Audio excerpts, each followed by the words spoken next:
Is now officially the country at the epicentre of the outbreak. There have been more deaths there than anywhere else in the world, and doctors have told Sky News their hospitals are on the brink of collapse as they struggle to deal with the sheer number of patients.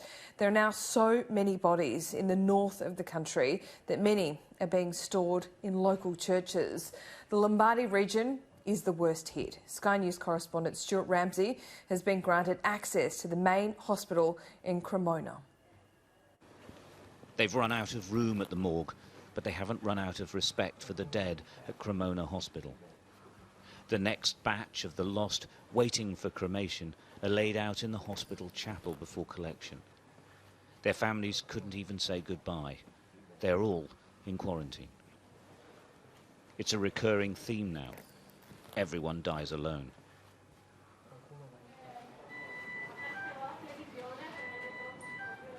They came from here, the hospital's intensive care unit, which is on the brink of collapse. This is what it looks like when the virus overwhelms, and here in Lombardy, it's overwhelming.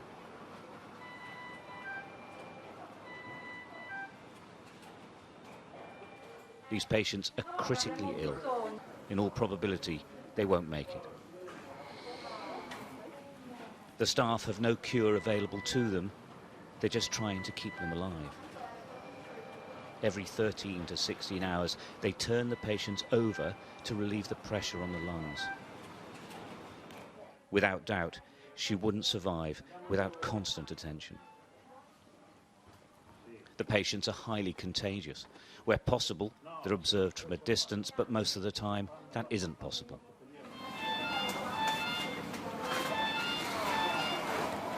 Nobody takes any risks. They wash and sanitize constantly. Gloves, masks and protective clothes are regularly changed. In truth, these men and women are exhausted. The system is at breaking point, and they are as well. But they keep going. They aren't the front line in this war. They are the only line.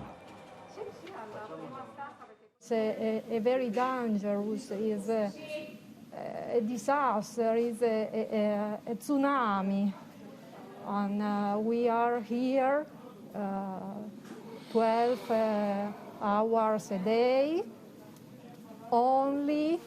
We are go to home for a few hours and come back here for the work, because we are here for the patients. The first, perhaps only bit of good news for the teams here is this man. We couldn't approach him. He's still too weak, but he waved. He is recovering.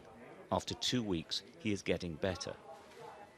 In that 2 weeks, though, not one other person on this ward improved, or worse, they died. What's really interesting here is that now they've had to extend the intensive care unit, but now it is absolutely full. It's absolutely full in every hospital in Lombardy. They're hoping that some can be taken away. And the other really frightening development is that the patients are getting much, much younger because they are not being treated in hospital because there's no room for them. That is a big, big change, because the virus has mainly affected the older age groups. Now they're talking about people in their 30s and 40s. That hasn't been seen anywhere so far. The only illnesses being treated in Cremona Hospital now are linked to the coronavirus, and it's spreading. We opened this side of the department to intensive care only yesterday, and today is already full. Well, so in one day it's full? In one day, less than one day, yes. Emanuela Catenacci is a neurosurgeon normally. Now she's working in intensive care. She asked to send a message to the world. Lockdown. If you can see what's happened in other country or in other part of your country and wait to do something, I think now it's not more an option. Maybe at the beginning we didn't know exactly what would be happen, but now we know what happened. It's you don't think that It's happening here, and it can't happen everywhere else. It will. Because it will, if you don't do anything to stop it. In Lombardy, they haven't run out of hope, but they're struggling with pretty much everything else. They're waiting for the epidemic to peak, but it could be weeks. It could be much longer. Stuart Ramsey, Sky News, Cremona, Italy.